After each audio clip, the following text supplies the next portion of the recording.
যতক্ষণ পর্যন্ত বাবা একজন ভালো ছেলের হাতে মেয়েকে তুলে দিতে না পারে, ততক্ষণ পর্যন্ত ওই বাবা আর মার ঘুম হারাম হয়ে যায়। বাবা যদিও রাজদরবারের মালিক, রাজা, রাজসিংহাসনে বসে বসেও শান্তি নাই, পেরেশান, টেনশন, মেয়েরে পাত্রস্থ করতে পারতেছি না। এ বাবা, একদিন মেয়ে রাজকন্যা বায়না করলো, বাবা আমি জঙ্গলে শিকার করতে বের হব, শিকার করার জন্য যাব। যুবক ভাই ভালো করিয়া শোনো, যুবতী বলে, রাজকুমারী বলে আমি জঙ্গলে যাব শিকার করার জন্য। রাজকন্যা এমনি তো ছেড়ে দেওয়া যায় না, আবার পর্দা করে। দাসী বান্দিদেরকে দিয়া বিরাট এক বহর দিয়া মেয়েরে পাঠায় দিলেন শখ মিটানোর জন্য, জঙ্গলে গিয়া পাখি শিকার করবে। এ ভাই, ওই জঙ্গলে যাওয়ার পথে যেই ঘোড়ার উপরে সওয়ার হয়ে রাজকুমারী যায়, হঠাৎ করে দুর্ঘটনা ঘটলো। ঘোড়াটা এত তেজস্বী ঘোড়া ছিল, ঘোড়াটা নিয়ন্ত্রণ হারায়া রাজকুমারী একাই নিয়া জঙ্গলের গহীন গভীরে চলে যায়। আর রাস্তা খুঁজে পায় না, কোথায় যাবে, কার কাছে যাবে, রাস্তা খুঁজে পায় না। এদিকে যায় ওদিকে যায়, জঙ্গল আর শেষ হয় না। বিপদের উপর বিপদ। রাজকুমারী চোখের পানি ছেড়ে ছেড়ে মালিকের দরবারে কান্দে আর বলে, মালিক এমন এক জায়গায় এনে ফালাইলা, এমন এক পরীক্ষার জায়গায় ফালাইলা। আমি একজন অসহায়, একজন দুর্বল মানুষ, মহিলা মানুষ, যুবতী মানুষ। যেদিকে তাকাই সেদিকেই হিংস্র জানোয়ারের আওয়াজ পাওয়া যায়, বাঘের গর্জন শোনা যায়, সিংহের গর্জন শোনা যায়, হিংস্র প্রাণীর আওয়াজ শোনা যায়। সন্ধ্যা ঘনিয়ে আসছে, পশ্চিম আকাশে সূর্য ডুবে ডুবে যাবে ভাব। কোথায় আয়না ফালাইলা রে মালিক? এই অবস্থা থেকে তুমি যদি আমারে উদ্ধার না করো, এই গহীন জঙ্গলে আমারে উদ্ধার করার আর কেউ নাই, ঠিক না? খুঁজতেছে খুঁজতেছে সন্ধ্যা হয়ে গেল, মাগরিবের নামাজের আজান দিয়ে দিল। এ ভাই, রাজকুমারী একা একাই হাঁটতেছে হাঁটতেছে, রাস্তা পায় না, কি করবে বুঝতেও আসে না। আমার যুবক ভাই গভীর মনোযোগ দিয়ে শোনো। ওই যে রাজকুমারী সামনে যায়, যাওয়ার পরে দেখে ওই যে দূর থেকে একটা নিবু নিবু বাতি দেখা যায়। আমার প্রিয় মুসলমান ভাই, এজন্য কোরআনের আওয়াজ তাদের কানে যায়, কোরআনের মাহফিলের আওয়াজ যাদের কানে যায়, ওই মানুষগুলো যদি কোরআনের মাহফিলে পাগলের মতো ছুটে চলে না আসে, এ ভাই আমি আল্লাহর কসম দিয়ে বলি, ওই প্রত্যেকটা মানুষে আল্লাহর আদালতে দাঁড়ায় জবাব দিতে হবে, ঠিক কিনা? এ বান্দা, কোর্ট বহরিয়ায় প্রবাসী কল্যাণ সংস্থার পক্ষ থেকে, সংগঠনের পক্ষ থেকে কিছু যুবকেরা আমার কালামুল্লাহ শরীফের এক আয়োজন করেছিল, কোরআনের মজমার কায়েম করেছিল, হেদায়েতের মার্কাজ বানাইছিল। অনেক উলামায়ে কেরাম আমার কালাম তেলাওয়াত করে করে শোনাইছিল। জাস নাই, তোর কাছে আমার কালামের মজমা বড় লাগে নাই? এ নিমুখারাম বান্দা, এ নাফরমান বান্দা বান্দি, তুই তো বলছিলি আল্লাহ বড়, আল্লাহর কালাম বড়, কিন্তু যখন আমার কালামের কথাগুলো হয়, তুই নিমুখ হারামের মতো, তুই ধোকাবাজ আর বাটপার সিটারের মতো রাস্তায় রাস্তায় ঘুরছিলি, ঘরের মধ্যে কম্বল মরে দিয়া কাঁথা মরে দিয়া ঘুমাইছিলি। আজকে আমার কাছে জবাব দাও, এ বান্দা বান্দি,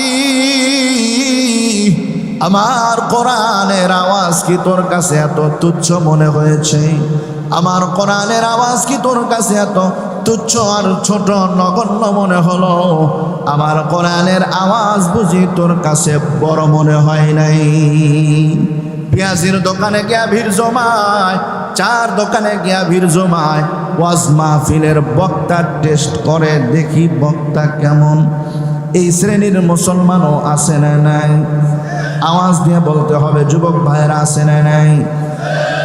দেখি বক্তা কি করে, চেহারা সুরত বয়স সুর সার যদি ভালো লাগে জামুনের শেষের দিকে, আর যদি ভালো না লাগে, আজকে তো আমরা দিলের খোরাকের জন্য, দিলের খোরাক নেওয়ার জন্য কোরআনের মাহফিলগুলো তো আসি না, আসি হইল কান সুখ করার জন্য, ঠিক কিনা ভাই? আমার কানে যদি মজা লাগে, ও বক্তা একটা আনছিল হুজুর, আর যদি বক্তার সুরসার না থাকে, একটু গান গজল, একটু কৌতুক যদি না হয়, হাসি মস্কারা ঠাট্টা যদি না হয়, একটু বাচন ভঙ্গি যদি কৌতুকের মতো না হয়, না বক্তা সুবিধার না, চলো বাসায় গিয়ে ঘুমাইলে কাজে লাগবে। প্রিয় ভাইয়েরা, বক্তা শ্রোতার আয়োজক সকলের নিয়ত থাকতে হবে একমাত্র, এই মাহফিল কোরআনের মাহফিল, কোরআনের আওয়াজ হবে কার জন্য? কাকে খুশি করার জন্য? আল্লাহর নামটা আরো আসতে বলেন, আরো আসতে বলেন, কারণ মামলা হওয়ার ভয় আছে, পিছনে পুলিশ আছে। যদি আল্লাহর নামটা জোরে বলি, না জানি পুলিশ অ্যারেস্ট করে নিয়ে যায়, ঠিক কিনা? কথা কয় না, পুলিশ ধরবে। আল্লাহর নাম আসতে হবে না জোরে হবে? আল্লাহু আকবার বলেন, আর আওয়াজ দিয়ে বলেন আল্লাহু আকবার। মুমিনের ঈমানের তেজ দীপ্ত কণ্ঠে সব সময় আল্লাহর নাম উঁচু আওয়াজে হবে। আল্লাহ যত বড়, আল্লাহর নাম উচ্চারণ হবে তত জোরে বড়, ঠিক কিনা? জোরে কান। প্রিয় ভাইয়েরা, একটু গোছায় নিলাম, এরপরেও যদি কেউ মাহফিলে না আসে তার কপাল পড়ছে, ঠিক কিনা? কোরআনের মাহফিলের পরেও যদি কেউ না আসে তার কি পড়ছে? আমরা যারা এসেছি ঠকছি না জিতছি? কারা কারা ঠকছেন হাত তোলেন তো দেখি, যে হুজুর আমার ভালো লাগতেছে না, লস হয়েছে, পুরাই লস প্রফিট। লাভ হয়েছে তো? লাভ হয়েছে? বিশ্বাস আছে? হ্যাঁ, আজকের এই আসা বসা, একটু সময় কষ্ট করা, এর জন্য আল্লাহ সুবহানাহু ওয়া তাআলা কি পরিমাণ দেবেন আপনাকে। আল্লাহর হাবিব সাল্লাল্লাহু আলাইহি সাল্লাম বলেন কি জানেন? মাজলিসু ফিকহিন খায়রুম মিন ইবাদাতি 60 সানা। এই যে এখান থেকে কিছু দ্বীনের কথা শুনতেছেন, ফিকার আলোচনা শুনবেন, কোরআন থেকে হাদিস থেকে কিছু কথা শুনবেন, একটা মজলিস হয়েছে, এই মজমাটার, এই মজলিসটার দাম কত? হাবিব বলেন 60 বছর নফল ইবাদতের চাইতেও শ্রেষ্ঠ উত্তম আমল এখান থেকে পেয়ে যাবেন। সুবহানাল্লাহ।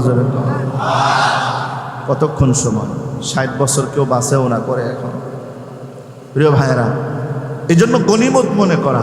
তাছাড়া যে কথা বলবে, যেভাবেই কথা বলুক, চেহারা সুরত সুর সার যাই হোক, সে যদি কোরআন থেকে কথা বলে, হাদিস থেকে কথা বলে, অবশ্যই তাকে গুরুত্ব দিয়ে কথাগুলো শোনা দরকার, ঠিক কিনা? গুরুত্ব দেওয়া দরকার। আল্লাহ আমাদের সবাইকে আসা বসা, কথা শোনা বলা সবগুলোকে আল্লাহ তাআলা আমাদের নাজাতের জরিয়া বানায় দেন, বলেন আমিন। প্রিয় ভাইয়েরা, আমি বিখ্যাত এক হাদিসের টুকরা তেলাওয়াত করেছি। মদিনাওয়ালা হাবিবে কিবরিয়া সাল্লাল্লাহু আলাইহি ওয়াসাল্লাম এভাবে হযরত সাহাবায়ে কেরামদেরকে নিয়ে নসিহত করেছেন, উপদেশ দিয়েছেন, বয়ান করেছেন। উদ্দেশ্য হলো এই উম্মতের যেন ফায়দা হয়, উম্মতের যেন উপকার হয়, আর এই নসিহত করার জন্য এরকম ওয়াজ মাহফিলের মাধ্যমে, মসজিদের বয়ানের মাধ্যমে, সিরাত মাহফিল, বিভিন্ন নামে বেনামে যত নসিহত হয়, এই সমস্ত উপদেশ নসিহত করার জন্য নির্দেশ দিয়েছেন কে? আওয়াজ দিয়ে বলতে হবে কে? মাশাআল্লাহ। আল্লাহ বলেন, ওয়াযাক্কির ফাইন্না যিকরা তানফাউল মুমিনিন।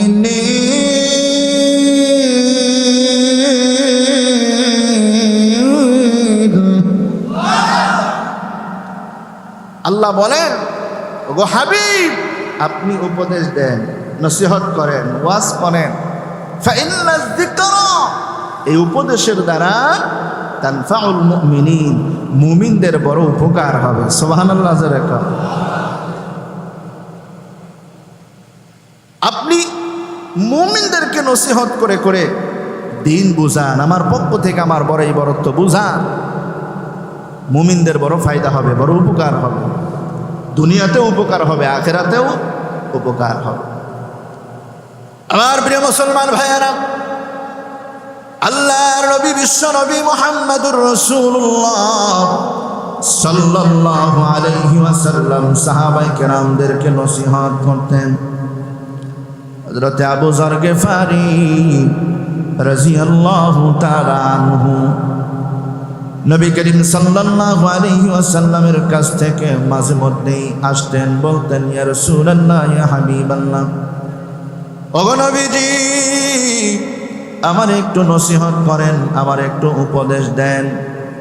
সাহাবায়ে কেরাম দিন শেখার জন্য, দিন বোঝার জন্য পাগল পারা হয়ে থাকতেন।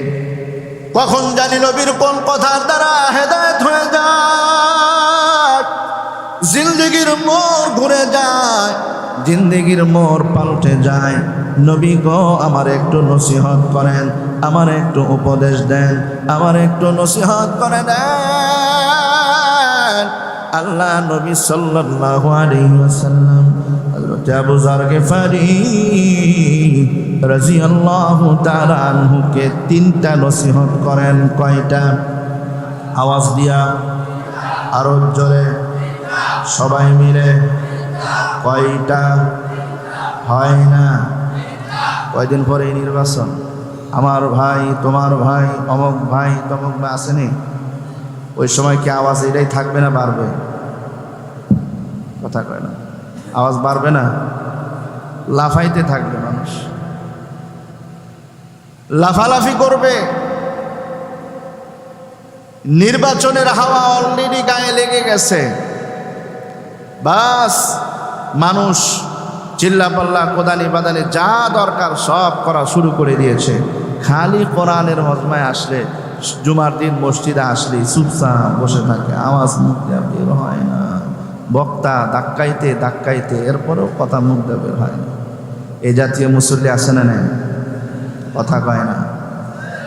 প্রিয় ভাইয়েরা, হযরত আবু যর গিফারি রাদিয়াল্লাহু তাআলা আনহুকে আল্লাহর নবী কয়টা নসিহত করেছেন? মুখস্থ থাকবে তো ইনশাআল্লাহ। ওয়াজ কি এখানেই থাকবে না বাসায় নিয়ে যাবেন? কয়টা? কয়টা নসিহত? আমার ভাই আসেন, প্রথম নাম্বার নসিহত আল্লাহর নবী বলেন, এ আবু যর গিফারি, এক নাম্বার নসিহত গ্রহণ করো, ইত্তাকিল্লাহা হাইসু মা তাকুন। ওরে আবু যর গিফারি, যেখানেই থাকো না কেন, যে অবস্থায় থাকো না কেন, আল্লাহর ভয় অন্তরে পয়দা করো, আল্লাহকে ভয় করো, তাকওয়া অবলম্বন করো, তাকওয়া অর্জন করে নাও, যেই অবস্থায় যে হালতে থাকো না কেন। খুব ভালো করে বোঝার চেষ্টা করবেন। আল্লাহর নবী সাল্লাল্লাহু আলাইহি ওয়াসাল্লামের এই তিনটা নসিহত যদি আমরাও নিজেদের জীবনে বাস্তবায়ন করতে পারি, আমাদের জিন্দেগিও বদলে যাবে, চেঞ্জ হয়ে যাবে। আমাদের জন্য আল্লাহর তৈরি জান্নাত লিখে দেওয়া হবে। বলেন সুবহানাল্লাহ। প্রথম নাম্বার নসিহত হলো, এ আবু যর, আল্লাহকে ভয় করো, যেখানেই থাকো না কেন আল্লাহর ভয় তোমার অন্তরের মধ্যে ধারণ করো। এ বাবা, আল্লাহর ভয় অন্তরে থাকার নাম হলো তাকওয়া। আরবিতে বলা হয় তাকওয়া। এই তাকওয়ার অর্থ হলো আল্লাহর ভয়ে সমস্ত পাপের কাজ, গুনাহের কাজ থেকে বিরত থাকা। আমাকে আল্লাহ দেখছেন, আমার সব কিছু পর্যবেক্ষণ করছেন কে? আল্লাহ।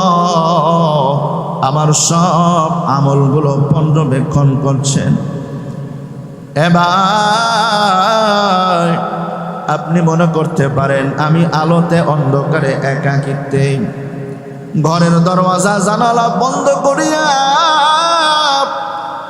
মোবাইল থেকে আমি গুনাহ কামাবো, গুনাহের কাজ করব, আর একজনের বিরুদ্ধে, আর এক দলের বিরুদ্ধে, আর এক ভাইয়ের বিরুদ্ধে, প্রতিবেশীর বিরুদ্ধে সমালোচনা করব, দুশ্চর্চা করব। কেউ তো দেখলো না। আমি আপনাদেরকে জিজ্ঞাসা করতে চাই, যেখানে কেউ দেখে না ওইখানে দেখেন কে? আর একটু আওয়াজ দেয়া বলা যায় না বাবা, ওই জায়গায় দেখে কে? আমার আল্লাহ। আমার আল্লাহর চোখ ফাঁকি দেওয়ার মতো, আমার আল্লাহর চোখ ফাঁকি দেওয়ার মতো কোনো মাখলুক জমিনে পয়দা হয় নাই। এমন কোনো জায়গা নাই যেই জায়গায় আমার মালিক দেখেন না। কিরামান কাতিবিন, আমার দুই কাঁধে ফেরেশতা নিযুক্ত করা। এ বান্দা, তুমি কখন কোথায় যাও, কি করো, কি বলো, এই সব কিন্তু রেকর্ড করা হয়, সব কিন্তু পর্যবেক্ষণ করা হয়, সিসি ক্যামেরা দিয়ে রেকর্ড করা হয়।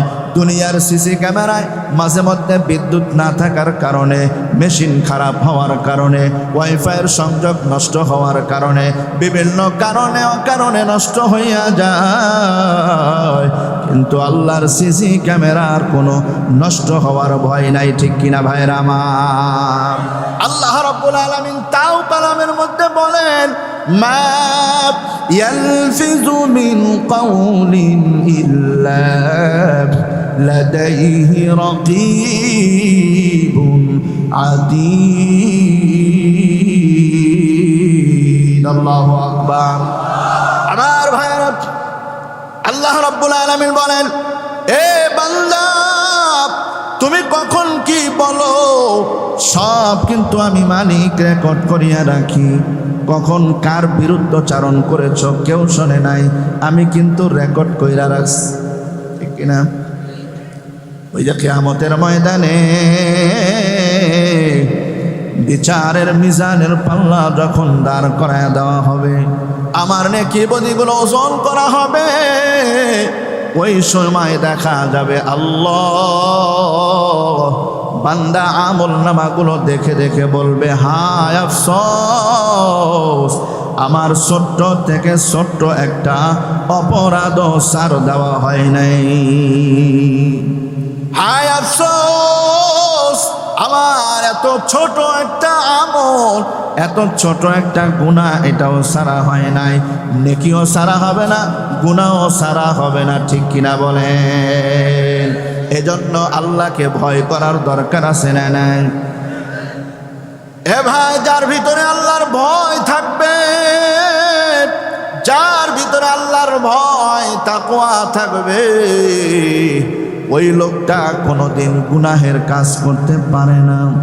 যখনই আপনি গুনাহের কাজের মধ্যে যাবেন, আপনার অন্তর যদি সাক্ষ্য দেয়, আপনার অন্তরে যদি কল্পনা চইলা আসে, এ বান্দা, তুই তো এই কাজের মধ্যে হাত বাড়াইতেছ, তুই তো নেশার মধ্যে হাত বাড়াইতেছ, তুই তো আর একজন মহিলা জিনা করার জন্য মহিলার দিকে হাত বাড়াইতেছ, তোর চোখ দিয়া বেগানা নারীর দিকে তাকাইতেছ, এ বান্দা, আর একজনের মাল তার বিনা অনুমতিতে ধরতেছ, এ বান্দা, মিথ্যা বলো, সুদ খাও, খাও, ঘুষ খাও, যাই করো না কেন, তোমার অন্তরের মধ্যে যদি ওই সময় আমি আল্লাহর ভয় চলে আসে, হায় হায়, দুনিয়ার কেউ দেখে না আমি কোন অন্যায় করতেছি, আমার মালিক তো দেখে ফেলবে, আমার মালিক তো আমার বিচারের কাঠগড়ায় দাঁড় করায় জিজ্ঞাসা করবে, এরে বান্দা কোন সাহসে তুই আমাকে হাজির নাজির জানার পরেও আমি সব কিছু দেখি জানি রেকর্ড করি, এটা শোনার পরেও কেন তুই এই গুনাহ করছিলি? তোর কি জানা না বান্দা আমি সব রেকর্ড করতে পারি, সব রেকর্ড কইরা রাখছি। এ ভাই, যদি ওই সময় কোনো বান্দা তার গুনাহের কাজের সময় ওই মালিকরে স্মরণ করে রে ভাই, ওই ব্যক্তি আর কোনো গুনাহের কাজ করতে পারবে না, ঠিক কিনা ভাইরা আমার? কোনো গুনাহের কাজ করতে পারবে না। আরো কি লাভ? এ ভাই, আল্লাহকে ভয় করলে আরো কি লাভ? শোনেন কোরআন থেকে আল্লাহ রাব্বুল আলামিন বলেন, খুব গভীর মনোযোগ দিয়ে, লম্বা কথা হবে না, সংক্ষেপ কথা বলবো, কিন্তু আপনাদেরকে কিছু দেওয়ার মতন সংক্ষেপ কিছু কথা বলবো, যাতে করে আপনারা মুখস্থ করে বাসায় নিয়ে যেতে পারেন। এজন্য অন্য মনে হলে চলবে না। 3টা নসিহতের কথা বলছিলাম, মনে আছে তো? মনে আছে?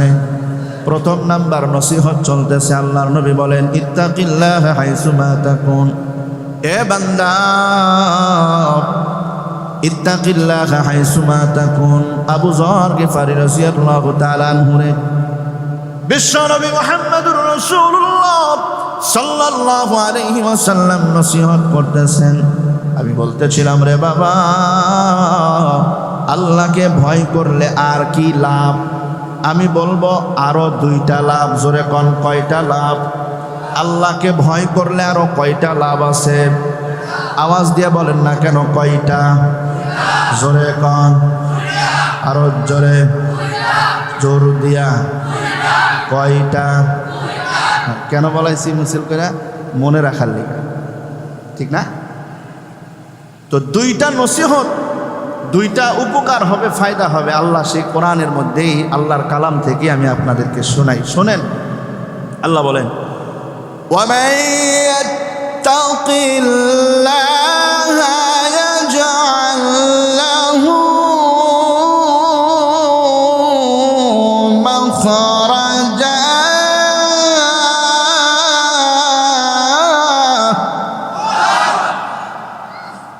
1 নাম্বার উপকার। 2 নাম্বার, وَيَرْزُقُهُ مِنْ حَيْثُ لَا يَحْتَسِبُ। আল্লাহ বলেন, 1 নাম্বার তাকওয়ার উপকার শোনো, যে ব্যক্তি আল্লাহর ভয় তার অন্তরের মধ্যে আনবে, আল্লাহকে ভয় করবে, আল্লাহ বলেন আমি তাকে আমার সিরাতাল মুস্তাকিমের পথ বের করে দেব। সুবহানাল্লাহ। আমাদের সকলের গন্তব্য পথ, আমাদের গন্তব্য হলো আখিরাত, জান্নাত। এই গন্তব্যে পৌঁছার জন্য একটা পথ আছে, সেই পথের নাম কি? সিরাতাল মুস্তাকিম, সোজা সঠিক পথ। আমরা সূরা ফাতিহার মধ্যে আল্লাহর কাছ থেকে এই পথের জন্য আল্লাহর কাছকে বলি কিনা? বলেন, ইহদিনাস সিরাতাল, কথা কয় না, ইহদিনাস সিরাতাল। ওগো আল্লাহ, আমাদেরকে কি দেখান? সঠিক পথ দেখান। তো সঠিক পথ কেমনে দেখাবে? বলে আল্লাহর ভয় যদি তোমার অন্তরের মধ্যে আসে, তাহলে। আমার প্রিয় মুসলমান ভাইয়েরা, তাহলে প্রথম নাম্বার উপকার হলো সিরাতাল মুস্তাকিমের পথে আল্লাহ বের করে দিবেন, আপনার পথকে সুগম করে দিবেন, পথকে সুন্দর করে বের করে দিবেন। হতাশ হওয়ার কোনো কারণ নাই রে যুবক। এ আমার মুরব্বী বাবাজিরা, যুবক ভাইরা, খুব ভালো করিয়া শোনেন। অনেকে আমরা হতাশ হয়ে যাই। আরেকটা উপকার হলো ওয়ায়ারযুকুহু মিন হাইসু লা ইয়াহতাসিব। আল্লাহ বলেন, বান্দা তোমার কাজ হলো আমাকে ভয় করা, আমার ভয় তোমার অন্তরের মধ্যে লালন করা। আমি আল্লাহ তোমার জন্য এমন জায়গা থেকে রিজিকের ব্যবস্থা করব বান্দা তুমি কল্পনাও করতে পারবা না। আল্লাহু আকবার। এ বান্দা তুমি কল্পনাও করতে পারবা না এমন জায়গা থেকে, এমন ধারণার অতীত উৎস থেকে তোমারে আমি রিজিক দেব, কল্পনাও করতে পারবা না। কোত্থেকে রিজিক আসলো? রিজিকের পেরেশানিতে আমরা পাগল পাড়া, ঠিক কিনা? সকাল থেকে সন্ধ্যা পর্যন্ত পাগলের মতো কাজ করে বেড়ায়, ছুটাছুটি করি। এবার রুজি রোজগারের জন্য, রিজিকের পেরেশানির জন্য আমাদের সব আমল অনেকটা বন্ধ হয়ে যাওয়ার মতো। নামাজ পড়তে পারি না, ফজর নাই, জোহর নাই, আসর নাই, মাগরিব নাই, এশা নাই, সব কাজে খেয়ে ফেলছি, ঠিক কিনা? জিজ্ঞেস করলে ভাই নামাজে কেন আসেন না? ভাই সময় পাই না। কি পাই না? কথা কন না কেন? কি পাই না? ব্যস্ত। কি কমন উত্তর কিনা? এ ভাই বুঝেন না, আমার কথা বোঝা যায় না? বুঝতে সমস্যা হচ্ছে? নামাজের কথা জিজ্ঞেস করলেই কি বলি আমরা? ব্যস্ত, সময় নাই। কি করেন? কাজের ঝামেলা। ভাই বললেন কাজ কেন করি? পেট বাঁচানোর জন্য, রিজিকের কারণে। আল্লাহ বলতেছেন বান্দা টেনশন করিও না, রিজিক আমি আল্লাহর পক্ষ থেকে বন্টন হয়। সুবহানাল্লাহ কম। রিজিকের মালিক কে? আল্লাহর নামটা আসতে কন কেন? রিজিকের মালিক কে? মাশাআল্লাহ। রিজিক এটাও একটা অনুগ্রহ, ওইদিকে যাওয়ার সুযোগ নাই, লম্বা লম্বা আলোচনা হয়ে যাবে। সংক্ষেপ করে বলছি ভাই, রিজিক বন্টন হয় আসমান থেকে। আল্লাহ রিজিক দেন। পৃথিবীর কোনো পণ্ডিত আমাকে রিজিক দেয় না, পৃথিবীর কোনো কর্ম আমাকে রিজিক দেয় না। আমার রিজিক বন্টন হয় একমাত্র আসমানের মালিকের পক্ষ থেকে। আওয়াজ দিয়ে বলতে হবে, ঠিক কিনা? সুতরাং রিজিকের পেরেশানি করার দরকার নাই। রিজিক দিবেন কে? আরো আওয়াজ দিয়ে রিজিক দিবেন কে? আমার কথা না, কোরআন থেকে বললাম। তাহলে তাকওয়া অর্জন করলে কয়টা উপকারের কথা বলছি? দুইটা। মাশাআল্লাহ, এই তো ওয়াজ বুঝতেছেন। কয়টা? এক নাম্বার কি বলছিলাম? আল্লাহ সরল শট। মাশাআল্লাহ, কে কইলো উত্তরটা? মাশাআল্লাহ মাশাআল্লাহ। একজন ওয়াজ শুনলেই হবে ভালো করে, হ্যাঁ, আর বাকিগুলোর দরকার নাই নাকি? সবাই বলেন, সবাই বলেন। এক নাম্বার ফজিল, এক নাম্বার উপকার কি? সরল পথ। আমাকে সঠিক রাস্তা দেখাবেন কে? মাশাআল্লাহ। দ্বিতীয় নাম্বার উপকার হইল আমার রিজিকের ব্যবস্থা করবেন কে? মাশাআল্লাহ। আমার কাজ কি? আল্লাহর ভয়ে গুনাহ ছাড়া। বলেন আমার কাজ কি? সবাই কইতে হবে, সবাই বলতে হবে আমার কাজ হলো আল্লাহর ভয়ে সব গুনাহ ছেড়ে দেওয়া। বলেন সবাই বলতে হবে আমার কাজ হলো আল্লাহর ভয়ে সব গুনাহ ছেড়ে দেওয়া। মাশাআল্লাহ। এই যে ওয়াজ পড়ায় দিতেছি আপনাদেরকে যাতে করে মনে থাকে, হুজুর কি বয়ান করলো রে গত রাত্রে? হ্যাঁ তো কইতে পারি না, একটু চিল্লান মিল্লান দিছে, শুনছি, মোটামুটি একেবারে খারাপও না। কি কইছে ও কইতে পারো, এইটা বলা যাবে না। তো লাভ কি ভাই? এই যে এত সুন্দর কষ্ট করে যুবকরা আয়োজন করলো, আপনাদের ইমাম সাহেব এত পরিশ্রম করে আমাদেরকে দাওয়াত কইরাই না, ওলামায়ে হযরতদেরকে দিয়ে আপনাদেরকে নসিহত করলো। যদি আপনারা এখান থেকে কিছু নাই নিতে পারেন তো লাভ কি? শুধু খিচুড়ি আর বিরিয়ানির প্যাকেটের জন্য? কি ভাই আছে না প্যাকেট? আছে না? কথা কয় না, আছে কি না? খালি প্যাকেটের জন্য? আগেই কিন্তু বলছি যে আমাদের উপকারের জন্য, বলছি না কোরআন থেকে? মাশাআল্লাহ, বলেন বুঝেন। তাহলে তাকওয়া অর্জন করার দরকার আছে কি না? আল্লাহর ভয় অন্তরে রাখতে হবে, গুনাহ ছাড়তে হবে। ইনশাআল্লাহ বলি সবাই, ইনশাআল্লাহ। ইনশাআল্লাহ আর কোনো গুনাহ করব না। গুনাহ কি? গুনার পরিচয় কি দিতে হবে? গুনাহ সম্পর্কে আমাদের সবারই কম বেশি ধারণা আছে। এক দিকে গেলে লম্বা সময় দরকার নাই। আসেন একটু উদাহরণ দেই, মেসাল দেই। আসলেও কি আল্লাহ তার ভয় অন্তরে থাকলে আসলেও কি আল্লাহ রিজিকের ব্যবস্থা আর সঠিক পথের ব্যবস্থা করে দেন? একটু উদাহরণ নেন। বিশ্বাস হয় তো নাকি? মাশাআল্লাহ, আল্লাহ যুগে যুগে দেখাইছেন। ইসলামের দ্বিতীয় খলিফার নাম কি বলেন তো দেখি?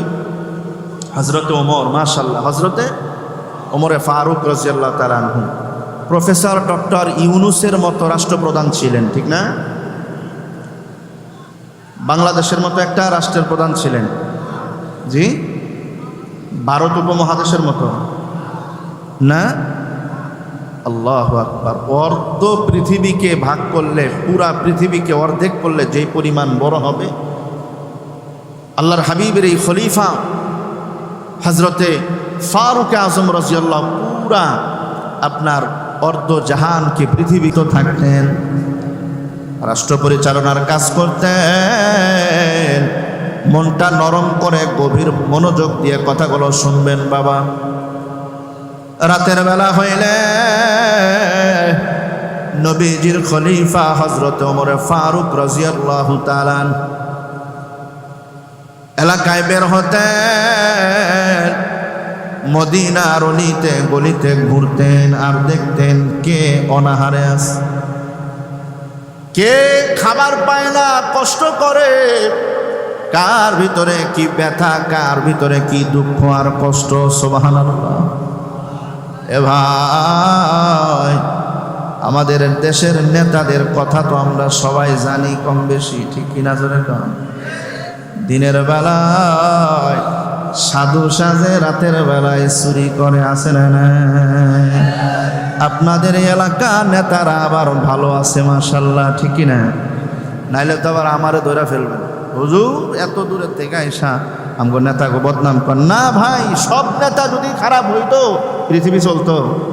সব নেতা তো খারাপ না, কিন্তু আমরা সরকার বদল হলেই দেখা যায় কে কত সুফিয়ার দরবেশ ছিল, ঠিক কিনা জোরে কাম? হাজার হাজার কোটি কোটি টাকা, আমার দেশের কোটি কোটি টাকা বিদেশে লুটপাট করে, লুটতরাজ করে, বিদেশে পাচার করে, আছে না? আমার ঘাম জড়ানো টাকা, আমার ট্যাক্সের টাকা, আমার মাথার ঘাম পায়ে ফেলানো ইনকাম সোর্সের টাকা, প্রবাসী ভাইদের উদ্যোগে আজকের এই মাহফিল, প্রবাসীদের ইনকাম থেকে আপনার কি বলে এই রেমিটেন্স থেকে আয় করা, তারা এরকম কি করে চুরি করে করে হাজার হাজার কোটি টাকা চুরি করে এদেশ থেকে পাচার করে, বাহিরে পাচার করে, আর বেগম পাড়ায় বাড়ি বানায় আরামে মুছে তাও দিয়ে দিয়ে খায়, আছে না? সব তো আর খারাপ না, ঠিক না? কষ্ট পাইলেন? মাঝে মধ্যে একটু উচিত কথাও বলতে হয়, ঠিক কিনা? দরকার আছে না? হযরত ওমর ফারুক রাদিয়াল্লাহু তাআলা আনহু রাতের বেলায় ঘুরতেন, কে অনাহারে আছে, কে কষ্টে আছে খবর নেওয়ার জন্য। এরকম নেতা কই পাইবেন ভাই? রাতের বেলা নীরবে নিস্তব্ধে একা একা ঘুরে ওমর। এক মহিলার ঘরের পিছনে গিয়া দাঁড়ায়, ঝুপড়ি ঘর, ঘরের থেকে নিবু নিবু টিপটিপি আলো আসে আর আওয়াজ আসে, দুইজন মহিলার কথার আওয়াজ পাওয়া যায়। ফারুক আজম রাদিয়াল্লাহু তাআলা আনহু একটু কানটা লাগায় দিলেন, কি বলে, ঘর থেকে কিসের আওয়াজ আসে?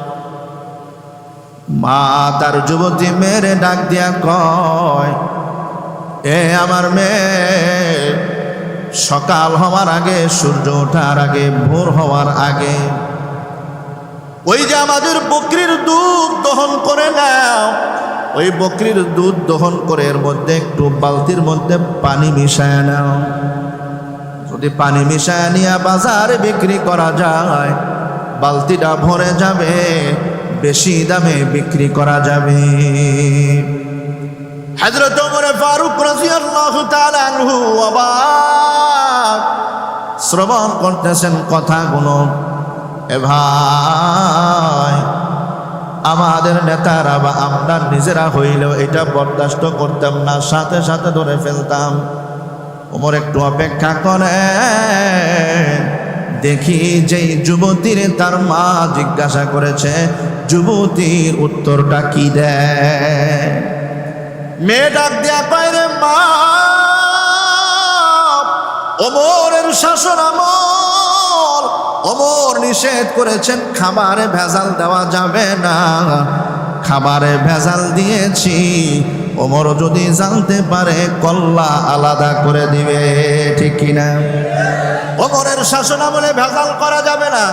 এ ভাই, মুসলিম লিডার হইলে বাংলাদেশে কোনো ভেজাল থাকবে না, ঠিক কিনা? জোরে কও।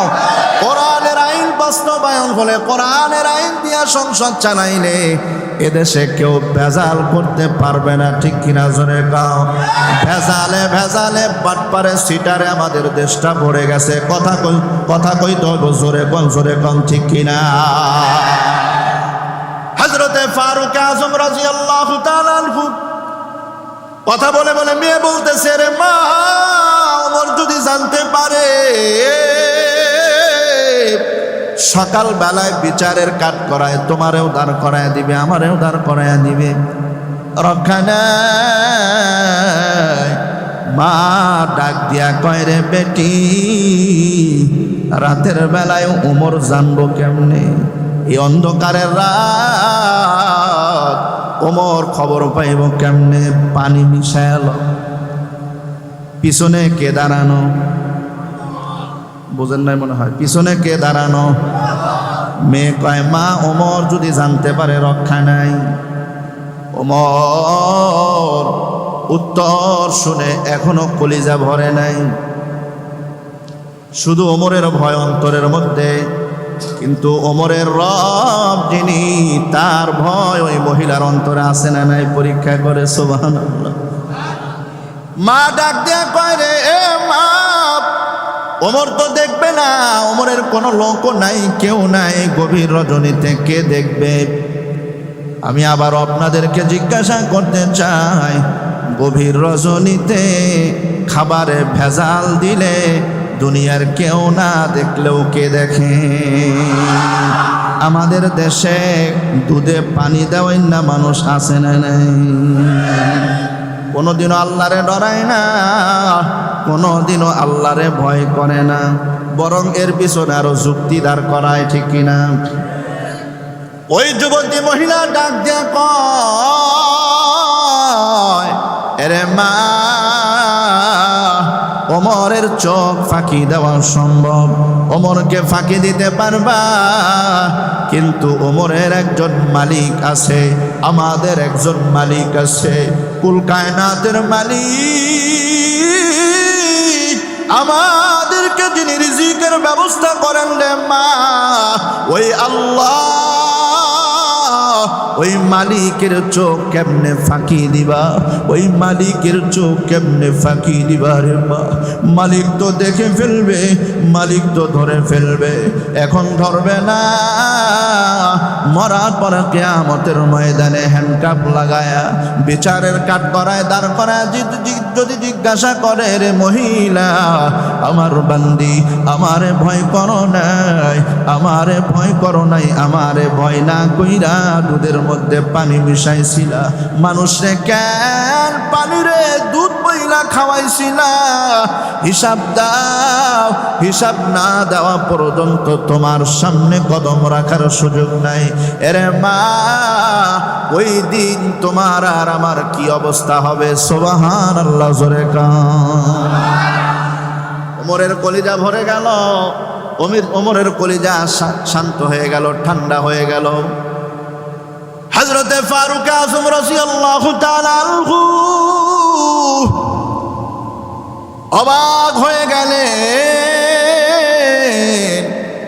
এই ঝুপড়ি ঘরের মধ্যে আমার শাসন আমলে এখনো এত বড় মুত্তাকি মহিলা আছে। আল্লাহু আকবার। অবাক হয়ে গেলেন ওমর ফারুক আযম রাদিয়াল্লাহু তাআলা আনহু। পরের দিন সকালবেলায় ওই মা আর মেয়েরে ডাকায়া নিয়া আমিরুল মুমিনিন মার কাছে প্রস্তাব করে, রে মা, মনে কিছু কইর না, ওমর তোমাদের খোঁজ খবর নিতে পারে না। এ মা, বড় অভাবী তোমরা, তোমাদের সংসারে বড় অভাব, আমি তোমাদেরকে একটা প্রস্তাব দেওয়ার জন্য ডেকেছি। আজকে থেকে আজকেই আমি তোমার মেয়েটারে আমার ছেলের সাথে বিবাহ দিতে চাই। সুবহানাল্লাহ। আমার ছেলেটার জন্য পাত্রী খুঁজতেছিলাম, মুত্তাকি পাত্রী পাওয়া যায় না। আমি যেহেতু আমার নিজ কানে নিজ চোখে তোমার মেয়ের তাকওয়া দেখেছি, আল্লাহ ভীতি দেখেছি, এই ঔরস থেকে যদি এই পেট থেকে যদি কোনো বাচ্চা জন্মগ্রহণ করে, আল্লাহর কসম ওই সন্তানটাও আল্লাহওয়ালা হবে। চিৎকার মেরে বলেন ঠিক কিনা? ওমর বলে, মা আমার প্রস্তাবটা গ্রহণ করে নাও, আমার ছেলের সাথে তোমার মেয়ের বিবাহ দিয়ে দাও, তোমার মেয়ের বিবাহ করে দাও। আদ্য করে দিলেন, বিবাহ করে দিলেন। আমি আপনাদেরকে বলতে চাই বাবা, মহিলার ওই দুইজন মহিলার আল্লাহর বান্দীদের অবস্থা আগের থেকে ভালো হলো না খারাপ হলো? কথা কয় না? এদিকে একটা হরেন আছে নাকি? এদিকে হরেন আছে সামনে, এই হরেনটা বন্ধ করে দেয়। আগে ঠিক ছিল না, এটা তো আওয়াজটা বাইরে। এ বাবা, খুব গভীর মনোযোগ দিয়ে ভালো করে শুনেন। বাস, আলহামদুলিল্লাহ, খুব সুন্দর সাউন্ড, ধন্যবাদ। আল্লাহর বান্দা ফারুক আযম রাদিয়াল্লাহু তাআলা আনহু ডাক দিয়া বলেন, মা কবুল করে নাও আমার প্রস্তাবটা। মা কি কবুল না করে পারে নাকি রে বাবা? এ বাবা, হযরত ওমর ফারুক রাদিয়াল্লাহু তাআলা আনহু শুধুমাত্র তাকওয়ার কারণে তার মাধ্যমে দুইজন মহিলার উত্তম রিজিকের ব্যবস্থা হয়ে গেল। ঠিক কিনা জোরে কান? আর সহজভাবে চলার পদ্ধতি হয়ে গেল। মহিলা শুধুমাত্র আল্লাহর ভয়ে গুনাহ ছাড়ছিল, ভেজাল দেওয়া ছেড়ে দিয়েছে। আল্লাহ রাব্বুল আলামিন ডাক দিয়া কয়, রে বান্দি, গভীর রজনীতে আমার ভয়ে দুধে পানি মিশাও নাই, গুনাহ থেকে বেঁচে থাকছ, গুনাহ করো নাই। এই গুনাহ না করার কারণে, আমার ভয় অন্তরে থাকার কারণে তোমারে আমি সহজ পথ বের করে দিলাম আর উত্তম রিজিকের ব্যবস্থা করে দিলাম। জুপরি ঘর থেকে তুইলা আমি আমিরুল মুমিনিনের ছেলের বউ বানায় দিলাম। কে করেন? আওয়াজ দিয়ে বলেন, কে করেন? আমার প্রিয় মুসলমান ভাইয়ের জন্য আল্লাহ বলেন, ওয়া ইয়াত্তাকিল্লাহা ইয়াজআল লাহু মাখরাজা ওয়া ইয়ারযুকুহু মিন হাইসু লা ইয়াহতাসিব। আল্লাহ বলে, বান্দা তোমার কাজ হলো তাকওয়া অবলম্বন করা, তোমার কাজ হলো আল্লাহকে ভয় করা, তোমার কাজ হলো আল্লাহর ভয়ে গুনাহ ছেড়ে দেওয়া, তোমার কাজ হলো আল্লাহর ভয়ে সব অপকর্ম ছেড়ে দেওয়া। আমি আল্লাহ তোমার সহজ পথ দেখাবো, আমি আল্লাহ তোমার সহজ পথ দেখাবো, আমি আল্লাহ তোমার সিরাতাল মুস্তাকিমের পথ দেখায় দেব, তোমার ঠিকানা জান্নাত পর্যন্ত চলে যাবে। এ বান্দা, তোমার কাজ হলো আমার ভয়ে গুনাহ ছেড়ে দেওয়া, আমার ভয়ে সমস্ত অপকর্ম ছেড়ে দেওয়া, খাদ্যে ভেজাল দেওয়া বন্ধ করে দিবা, আমার ভয়ে সুদ খাওয়া বন্ধ করে দিবা, আমার ভয়ে ঘুষ খাওয়া বন্ধ করে দিবা, আমার ভয়ে মিথ্যা কথা বলা বন্ধ করে দিবা, আমার ভয়ে নামাজ ছেড়ে দেওয়া বন্ধ করে দিবা। নামাজ না পড়াও যে গুনাহ, এটাও আমরা বুঝি না। ঠিক কিনা জোরে কোন? এ মুসলমান ভাইরা, সব ধরনের গুনাহ ছেড়ে দেওয়ার দায়িত্ব আমার। আল্লাহ বলেন, বান্দা টেনশন করবা না, তোমার রিজিকের ব্যবস্থা আমি আল্লাহ কোন জায়গা থেকে কিভাবে করব তুমি কল্পনাও করতে পারবা না। ভাইরা আমার, বহু যুবক আছে, যুবকরা হতাশ হয়ে যায়, কি করব, কেরিয়ার কিভাবে করব, আমার লাইফ স্টাইলটা কেমন হবে, জীবনে কিছুই করতে পারলাম না। ব্যর্থতার টেনশন করতে করতে যুবক অবস্থা খারাপ। আছে না নাই ভাইরা আমার? একটা সময় দেখা যায় কেউ আত্মহত্যার পথ বেছে নেয়। উচ্চ শিক্ষায় শিক্ষিত হয়েছে, বাবা মা ঘরে থাকতে দেয় না, যুবকদেরকে অনেক প্যারা দেয়। এত কিছু করলি, এত শিক্ষিত হইলি, আমাদের দেশের যে হালত, এখনো কোনো কিছু করতে পারস না, চাকরি বাকরি নাই, ঘর থেকে বের করে দেয়। এরকম বাবা মাও আছে না নাই ভাই? এই জাতীয় সন্তানদেরকে আমি বলতে চাই, যুবক ভাইদেরকে বলতে চাই, হতাশ হও না। আল্লাহ আমাদের সাথে আছেন না নেই? আওয়াজ করে কয় না আছেন না? ওই যে শেখ সাদি রহমতুল্লাহ আলাই বলেন, আমার প্রিয় মুসলমান ভাইয়েরা, আল্লামা শেখ সাদি রহমতুল্লাহ আলাই একটা চমৎকার উদাহরণ নিয়ে এসেছেন। কিতাবালায় লেখেন, একজন রাজা তার রাজকন্যাকে বিবাহ দিবে, পাত্র খুঁজে পায় না। এ যুবক ভাই ভালো করে শোনো, এই ওয়াজটা আমি তোমার জন্যই করছি। মা বোনদেরকেও দৃষ্টি আকর্ষণ করব। মা বোন, আপনারাও কথাগুলো খুব মনোযোগ দিয়ে শুনবেন, এখানে আপনাদের ওয়াজ আছে। আমার প্রিয় মুসলমান ভাইরা, আগের ওয়াজ যেটা করছে এটাও মা বোনদের ওয়াজ, ঠিক কিনা? মা বোনরা যদি ভালো হয়ে যায় পুরো পরিবারটাই কি হয়ে যায়? কথা কয় না, ঠিক কিনা? মা বোন যদি ভালো হয়ে যায় পুরো সংসার ঠিক হয়ে যাবে। এজন্য মা বোন, আপনিও সৎ হয়ে যান, আপনিও সতী সাধবী হয়ে যান, আপনিও আবেদা সলেহা হয়ে যান, নেককার হয়ে যান, মুত্তাকি হয়ে যান, জায়নামাজ বিছানোওয়ালা হয়ে যান, তেলাওয়াত করনেওয়ালা হয়ে যান, জিকির করনেওয়ালা হয়ে যান। কথা বলেন ঠিক কিনা? আপনার ঘরটা নূর হয়ে যাবে, জান্নাতের টুকরা হয়ে যাবে, ঠিক কিনা জোরে কান? আমার প্রিয় মুসলমান ভাইয়েরা, যুবক ভাইয়েরা খুব গভীর মনোযোগ দিয়ে শোনো। আল্লামা শেখ সাদি রহমতুল্লাহ আলাই বলেন, ওই যে বাদশাহ তার মেয়েকে বিবাহ দিবে, রাজপুত্র খোঁজে, রাজপুত্রের কাছে একটা মেয়ে রাজপুত্রর কাছে বিবাহ দেবে। মেয়েটা পর্দাশীল, বড় করেছে পর্দায়, খাস পর্দায় বড় করেছে। এ মুসলমান ভাইরা, যুবক ভাইরা খুব ভালো করিয়া শোনেন। বাচ্চা তার মেয়েকে বিবাহ দেওয়ার জন্য তার মন মতো পাত্র পায় না, কোন রাজকুমার পায় না, মেয়েকেও বিবাহ করাইতে পারে না। একজন বাবা, তার যত টাকা পয়সা সম্পদের মালিক হোক না কেন, বাবার একটা স্বাদ হলো আমার মেয়েটা ভালো একটা পাত্রের হাতে তুলে দিতে হবে, ঠিক কিনা? যতক্ষণ পর্যন্ত বাবা একজন ভালো ছেলের হাতে মেয়েকে তুলে দিতে না পারে, ততক্ষণ পর্যন্ত ওই বাবা আর মার ঘুম হারাম হয়ে যায়।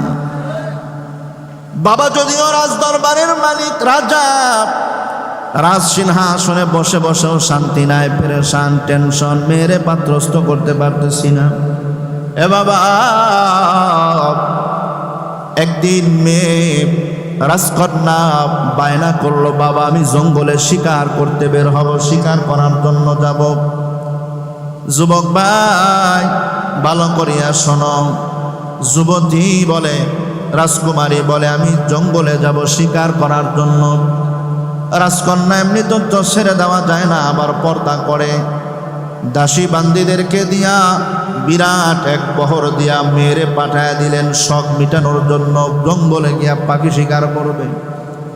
এ ভাই, ওই জঙ্গলে যাওয়ার পথে যেই ঘোড়ার উপরে সওয়ার হয়ে রাজকুমারী যায়, হঠাৎ করে দুর্ঘটনা ঘটলো। ঘোড়াটা এত তেজস্বী ঘোড়া ছিল, ঘোড়াটা নিয়ন্ত্রণ হারায়া রাজকুমারী একাই নিয়া জঙ্গলের গহীন গভীরে চলে যায়। আর রাস্তা খুঁজে পায় না, কোথায় যাবে, কার কাছে যাবে, রাস্তা খুঁজে পায় না। এদিকে যায় ওদিকে যায়, জঙ্গল আর শেষ হয় না। বিপদের উপর বিপদ। রাজকুমারী চোখের পানি ছেড়ে ছেড়ে মালিকের দরবারে কান্দে আর বলে, মালিক, এমন এক জায়গায় এনে ফালাইলা, এমন এক পরীক্ষার জায়গায় ফালাইলা।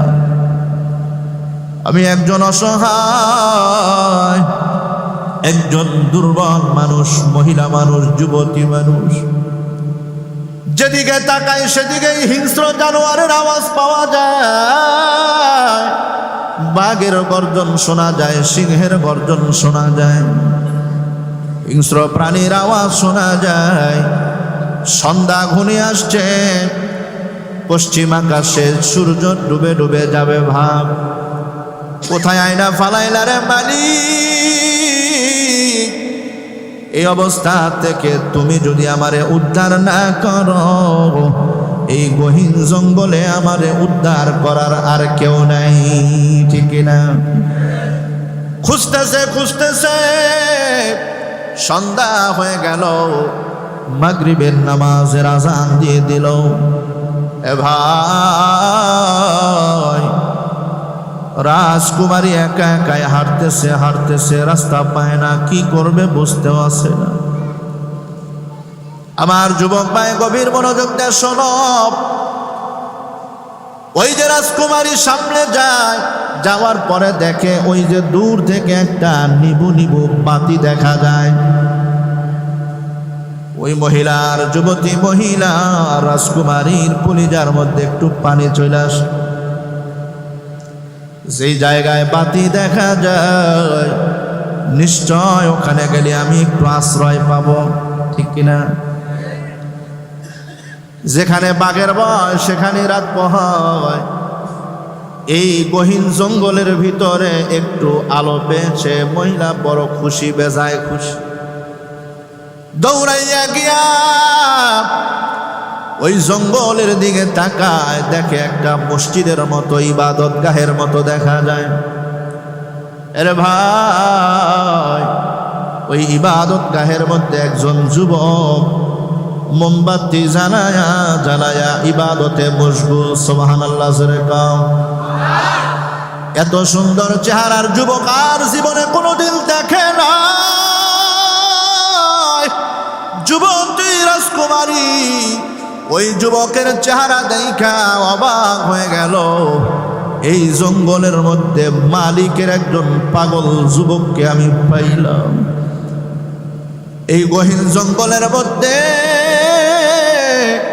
একা একা মালিকের কুদরতি পায়ে সিজদা দেয়, ইবাদত করে, কোরআন তেলাওয়াত করে। বাতি একটা নিভে যায়, শেষ হয়ে যায়, মোমবাতি আর একটা জ্বালায়। এভাবে কিছুক্ষণ অপেক্ষা করলো, ডাক দেওয়া সাহস পায় না। আমি একজন অপরিচিত নারী, যুবতী নারী, সেও একজন টাটকা যুবক, আমি তারে কেমনে ডাক দিই?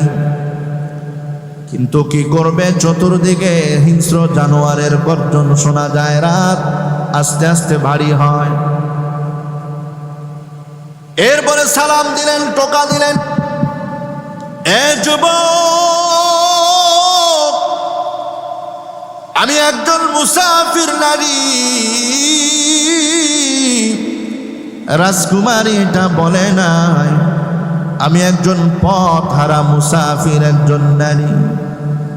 পারবানি আমার একটু আশ্রয় দেওয়ার জন্য, আমার একটু এখানে থাকার জন্য? যুবক পিছন দিকে তাকায় দেখে, আল্লাহু আকবার, এত চমৎকার সুন্দরী এক রমণী জীবনেও আমি দেখি নাই। এ ভাই, যুবকরে জিজ্ঞাসা করা হয়, ও যুবক, দিবানি আমার একটু আশ্রয়? যুবক ডাক দিয়া কয়, আমি তোমারে চিনি না, কোথা থেকে আসছো, কি জন্য আসছো? তুমি একজন যুবতী নারী, আমি একজন যুবক, আমার বিবাহ শাদী হয় নাই, আমি তোমারে কি করে আশ্রয় দিতে পারি? আমি তো আমার আল্লাহরে ভয় পাই, আমি তো আমার মালিকরে ভয় পাই। একজন যুবক আর একজন যুবতী যদি একসাথে থাকে, শয়তান ধোঁকা দেওয়ার সম্ভাবনা আছে না নাই? এ ভাই, আওয়াজ দিয়ে বলেন, আছে না নাই? একজন আল্লাহর ওলি যুবক, তার ভিতরে আল্লাহর ভয় আছে, এজন্য সে ভয় পায়, নারীর থেকে দূরে থাকতে চায়। কিন্তু আমাদের দেশের কিছু সাধুরা আছে, নারীবাদী সাধুরা, এরা একেবারে একান্তেই তার কলিগদের সাথে, মেয়েদের সাথে একসাথে পাশাপাশি বসে আন্দোলন করে, একসাথে মাঠে ময়দানে স্লোগান দেয়, মিছিল দেয়। নারীবাদীরা বলে আমাদের ভিতরে কোনো সমস্যা হয় না, বাটপারি ছাড়া আর কিছু না। ঠিক কিনা জোরে কও, আওয়াজ করে বলো ঠিক কিনা। আমি বলতে চাই ধান্দাবাজ প্রতারক যুবক, তোর মতো বাটপার হতে পারে না। আল্লাহ মানুষ পুরুষ আর মহিলার মধ্যে একটা কানেকশন, একটা চুম্বকের আকর্ষণ তৈরি করে দিয়েছেন কে? আরো আওয়াজ দিয়ে বলেন কে? যুইনা লিল্লাহি হুব্বুশ শাহওয়াত। আল্লাহ তাবারক তাআলা এই কানেকশনটা আল্লাহ নিজে দিয়ে দিয়েছেন। এখন যদি তুমি অস্বীকার করো, বুঝতে হবে তোমার ভিতরে রোগ আছে। হিজরা, ঠিক কিনা? কথা কয় না। হয় তোমার ভিতরে রোগ আছে, অথবা ডাহা মিথ্যা কথা বলতেছ। ঠিক কিনা? আওয়াজ করে কয় না ঠিক কিনা? এই জন্য কোন নারীবাদীর কথায় আপনার মেয়ে, আপনার কলিজার টুকরা সন্তান, আপনার ঘরের মা আর বোনকে বাজারের পণ্য বানাবেন না। রাজি আছেননি?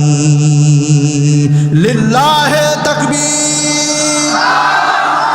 আরো আওয়াজ দিয়া লিল্লাহে তাকবীর।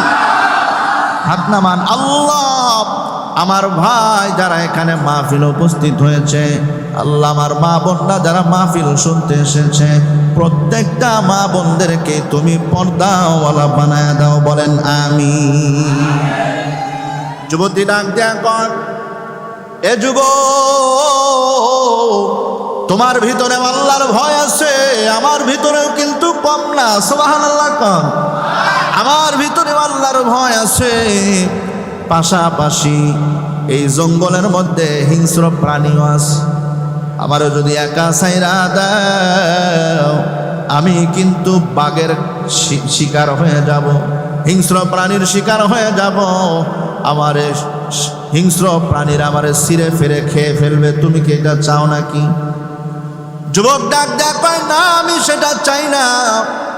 তাহলে আমার একটু মেহরবানি করে আশ্রয় দাও। যুবক ডাক দেয়া কয়, আশ্রয় দিতে পারি, শর্ত আছে। আমাকে রাত্রিবেলায় ডাক দিতে পারবা না, একান্ত বিপদ না হইলে আমারে ডিস্টার্ব করতে পারবা না, আর আমার দিকে তাকাইতে পারবা না।